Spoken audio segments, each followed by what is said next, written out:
Welcome my people, wherever you are, we'll live again, and this is our Live TV show. As we proceed to give you what you need, we are back, we are back. Uyu munsi twaje ahantu bita Zanzibar. Zanzibar, ibana twaje kuri iyi si, ibana twaje kubereka amazi kabisa.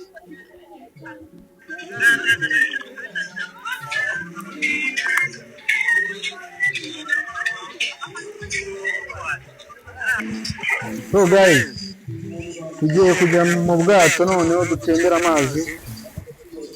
Mwabonye imisozi ukuntu imeze kabisa.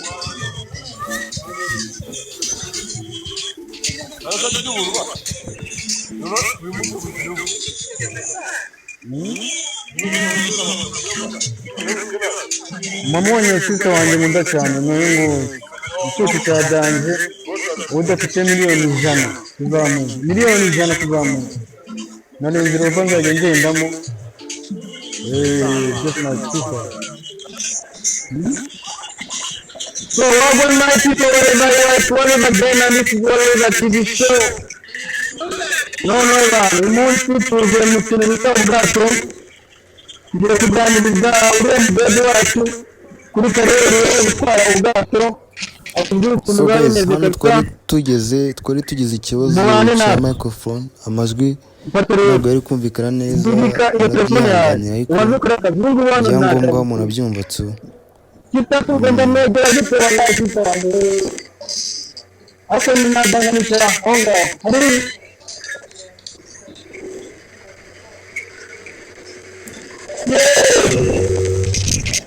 So uyu musister atwara ubwato, nabonye ko amazi twayinjiyemo nubwo amajwi atari gusohoka neza by'ingenzi murabyumva, ariko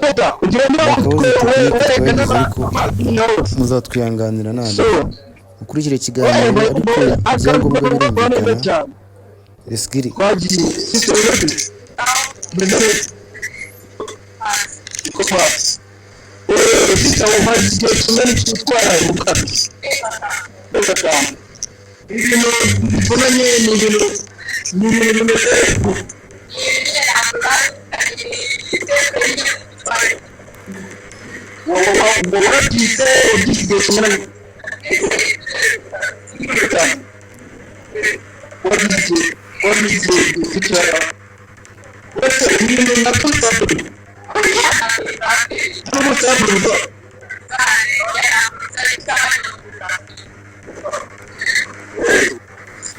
Hano ndimo kumubaza ibi bintu twaba niba bisaba permis, bambwira ngo barabyiga, ariko kubitwara ntabwo bizabisaba na permis bisaba, ariko bisaba kuba ari icyangombwa runaka mufite.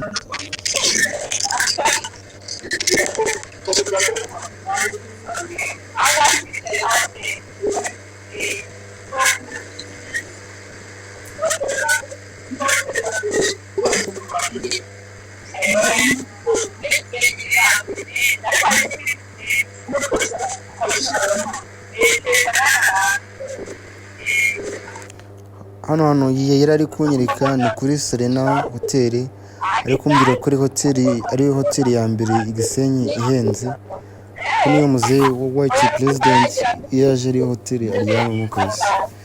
Mukomeze kwihangana, ikibazo cy'amajwi ni ikibazo tekinike twagize, ariko amashusho nyine muri kuyabona ko asa neza neza.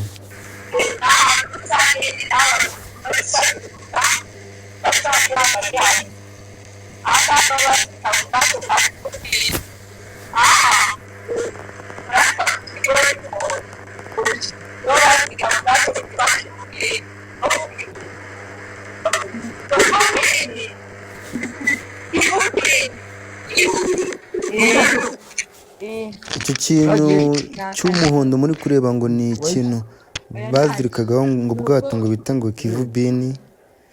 Ubwo bwato rero numbaza ngo ubwo bwato bumeze gute.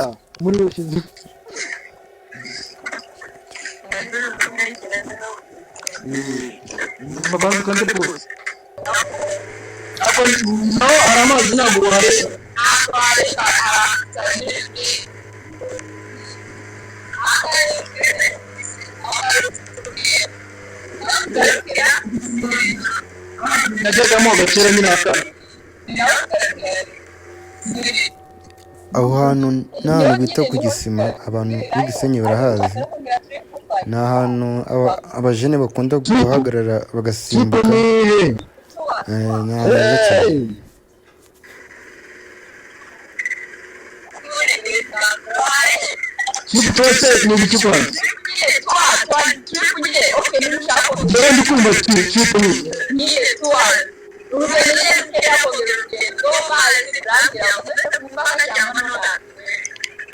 kandi ni ukuvuga kongera urugendo rw'amazi byari kongera amafaranga, kandi batubwiye ngo turagenda mu minota ngo 15. Korea yatubwira Korea yatubwiye iraba tuvuye, ariko we twongeze ngewe ndahugurira agafanta narushye. Yambabarira umusozi ari kunira inzoga ngo mwongeze ngo amafaranga tuzenguruza Ikivu, kandi ubundi iki Kivu ntiwayirangiza ibana. Abasare nabo wazanye yose ubahereza, ariko nanjye bana naragigiye ndabima. ubwo nubwo urugendo rurangiye hano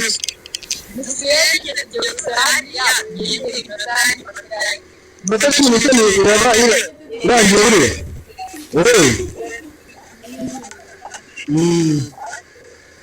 buriya ntari nyine wagenda utuganiriza kugeza igihe tugezeho nyine tugira amazi. Ubundi amazi rero wari wasoma icyo ukeneye ntabwo wakoga muri kunywa amazi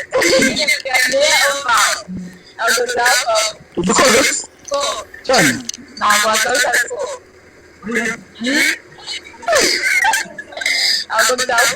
ubu ngubu ngubu hano wayajyana, reka mugerageze nsimbukemo mbere niba unyuramo.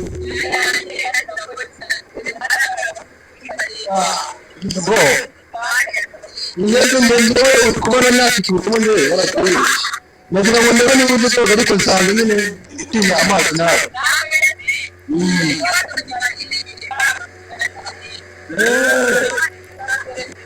Ni ukuvuga umuntu waguyemo we ntabwo wemerewe kumukuramo.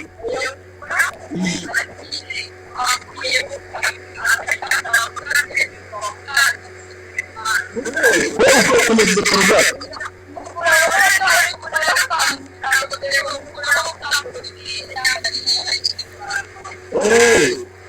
tutabere ko kariya agasozi yagenda asobanurira agasozi akari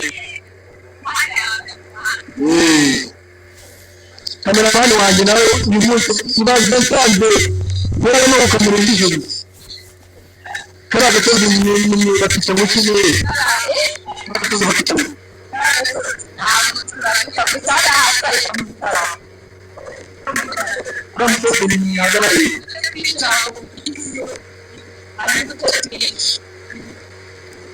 n'undi bita Rubavu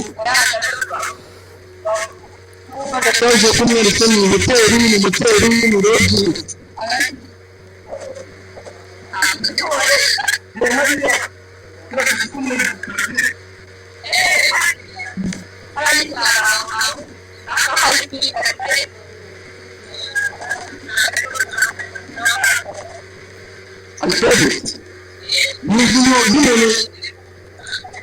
n'umuntu wireba cyangwa uriya muntu abayeho neza wallahi ku maso.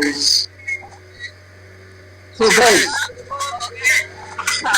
ugomba kurya amafaranga yawe nubwo yaba ari makeya, ugomba kurya amafaranga cyangwa kikaba none se ufite oya nuko ko nari nakwiponda ubwo muri amazi yakwambitse imitesi turakwambika imituka uri kumbwira ngo nyakure ntukigere mu turakwambika imitesi wajya kubona ukabona yambitse undi abantu basigara cyane. niba umuntu atarakwambika imitesi ni ukuvuga ni murakundana ariko si uwawe. impeta byibura ni cyo kimenyetso cyane kuko nazo barambara bakazikuramo. Wewe warayambitse ntabwo ari yawe. turakwambika impeta kuna propolo twigeze tubona naga buriya impeta yambaye ni za zindi z'igihumbi mu isoko niyo yambaye Rafika, none se ni iki noneho watubwira dusoza urugendo rwacu rwo mu mazi? Icyo watubwira dusoza urugendo rwacu rwo mu mazi tugenda kuri beach? Hari bano muri Samsamu tuzabakirana urugendo bazaza kandi turabakunda cyane. N'umuntu ushobora kureba iki kiganiro akumva naza Gisenyi ashaka kuzaguhamagara wenda ngo umujyane muri ubu bwato umutembereze yagukurayo cyangwa ari nimero ujya uhereza n'abakiriya bawe kuko ibiganiro byanjye bijya birebwa n'iki nyine wamubwira ashaka kuza nyine akaba ari wowe umutwara ariko nyine wowe ukigemurira kampani yitwa Amesbotwa yaza yatubona kuri Instagram hose Amesbotwa barahari tujyana n'ubundi bwato bunini bwa siri ku bantu bakunda amasiri n'ibizaze byose byabafasha nizira umutangi ya Amesbotwa byose ashaka information agenda aya nyine yakandika kuri Instagram TikTok akandika Amesbotwa. So guys yasana the show tugiye noneho umukino bita koga tugiye koga kwidumbaguza kabisa turebe ukuntu bimeze so mwakoze kubana natwe turi kumwe kuri next episode yasana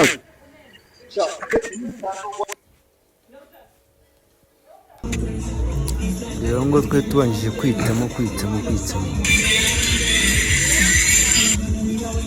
okay aho ngaho rero muri kubona Waliva n'agatuza n'akadigi agiye koga haraka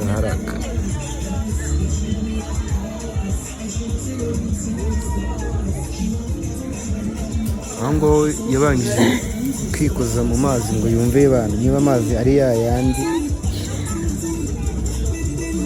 abantu bandebye bibaza ibintu ndimo byabaye rwose uyu muntu uri kuza koga aje kogera mu ibasi ahangaha ni nanjye kubatira za pompaje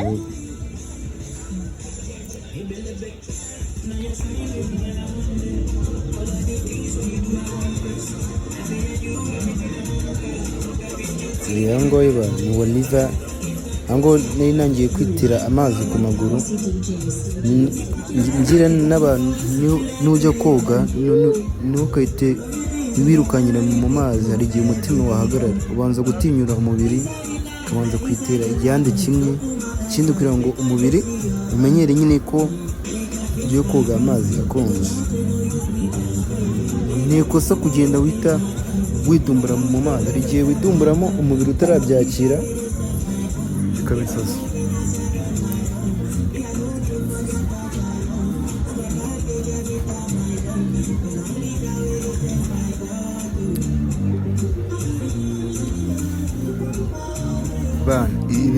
ibi byuki byari byanyiye kumvira kabisa byari birimo kunyegereza ngo mbyoze nako sorry ngo myigishe koga kandi nanjye ntabyo nzi cyane cyane aka ngaka kambaye ikanzu y'ubururu nako ijipo kubugishwa hari ibintu byinshi ako ngako muri kukabona ni akanyarwandakazi keza cyane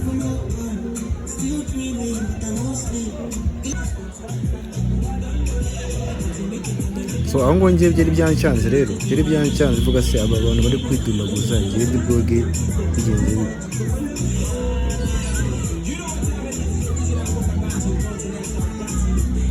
kubona ukuntu abanyarwandakazi ari beza abana baba bizihiwe baje kurya impungane kabisa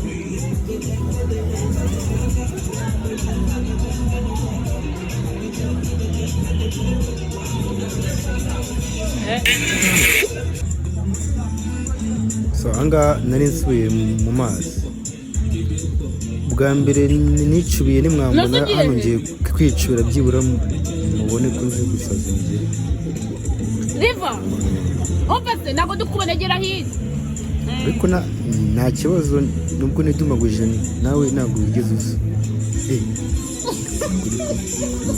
agira hino nta kibazo aho ngaho nongeye kwidumaguza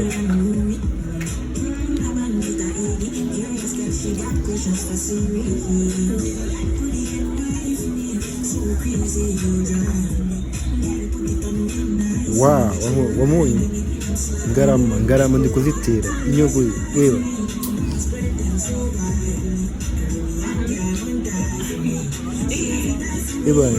ni ukwikozamo wongera uzamuka wikozamo wongera uzamuka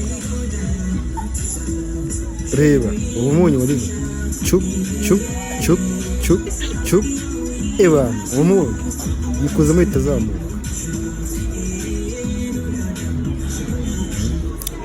kandi ngewe iyi nyogo yanjye nta muntu nayikopiyeho ariko ngiramo nkahita amametero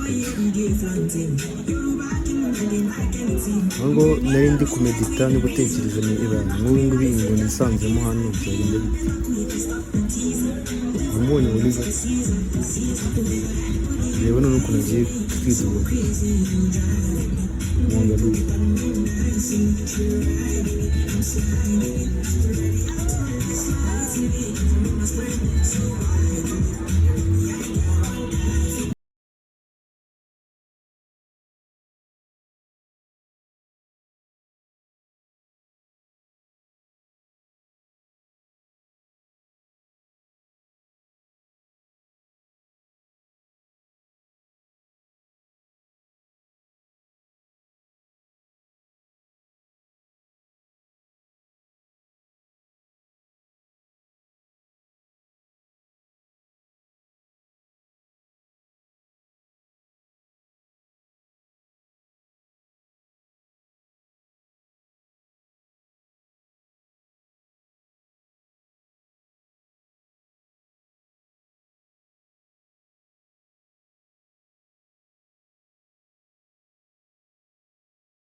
hano rero twe turi kubatumiriza Gisenyi ni muri byinshi kandi twari tugiye gusura abavandimwe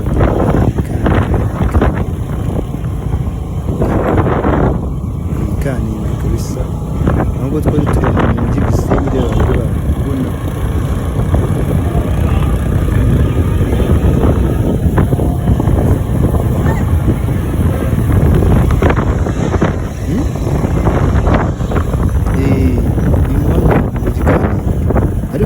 ni Gisenyi byose noneho quartier zabo ngizi izi nizo quartier zabo kabisa hano ariko bari hafi kubashyiramo kaburimbo abana bashyiramo kaburimbo basana twisabo na Kigali n'izabikora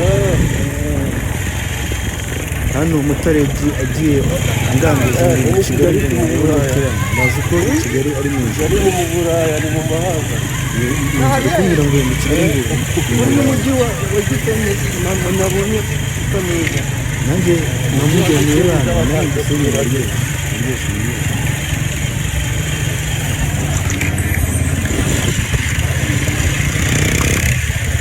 wabonye icyaro cyitanye ikabuhanga ku mupaka ataraza ugakomeza umujyi mwinshi ariko kubona ko harasobanutse amazu arahari kandi hasigayemo ntiyabonamo godoro gusa ni ahantu hafreshi mbana n'abatemberezi Gisenyi umunsi twatembereye Gisenyi ubutaha tuzagenda ahantu hatandukanye n'ikirwa cy'inzoka nshaka kuzajya gusura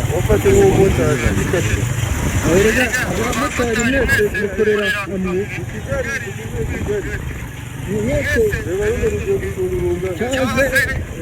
Mutara yari kumbwira ngo namuhaye makeya ngo ibintu ngo ndibwenge mu Kigali kumbwira ngo umumotari mwese mukorera amafaranga nizo twibereye kuva mu rwego ujya Gisenyi urazi ngeze ahantu bita noneho muri santere ya Kamembe kabisa. na muri Kamembe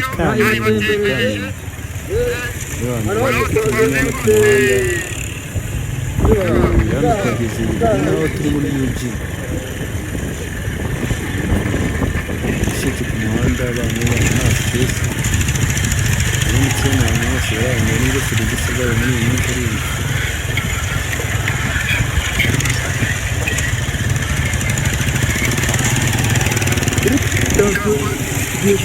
hagera ariko cyariya kimbero gato hano hantu nta nubwo ari kure cyane ibi kintu cyagera kure aya mabu ubu ngubu barabitsemo agakaburimbo kuko ni na magana inani bashyira